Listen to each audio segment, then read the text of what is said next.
Hey guys, welcome to Story Time. Today I'm going to tell you a quick story about the time my dad and I and my family got into a fight with a bunch of mafia guys, a bunch of like hard, old school Italian mafiosos in the streets of St. Louis, Missouri back in the 80s.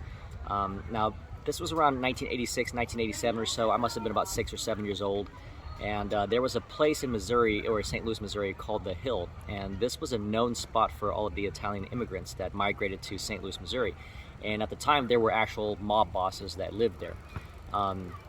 So back in the day, we used to always go to these parties, right? So there's always parties that were thrown locally. They're kind of like bar mitzvahs, but like for like a bigger scale, right? And there would be ballroom dancing and a full-on band and all that stuff.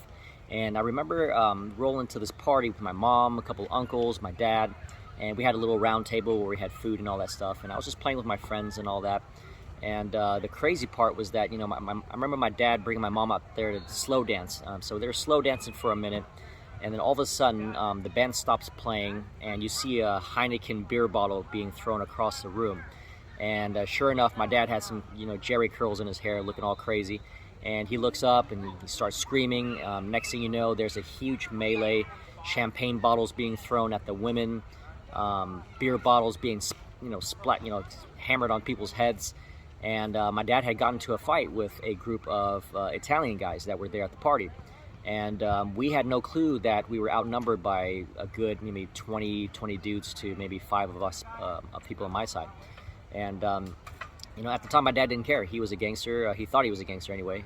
He named himself after Tony Montana, for crying out loud. So, he fought back. My uncles jumped in. Everyone's throwing chairs. Tables are being flipped.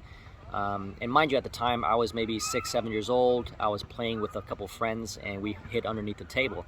And all I can remember was my dad hopping on top of another table right across from me. And he pulls out his belt, and he flips it around, and he's got the buckle on this side. And he starts wailing it like this, and he's just hitting people nonstop, back and forth. And I don't know if he was hitting the right people or not, but, there were some guys that were all bloodied up. And some guy grabbed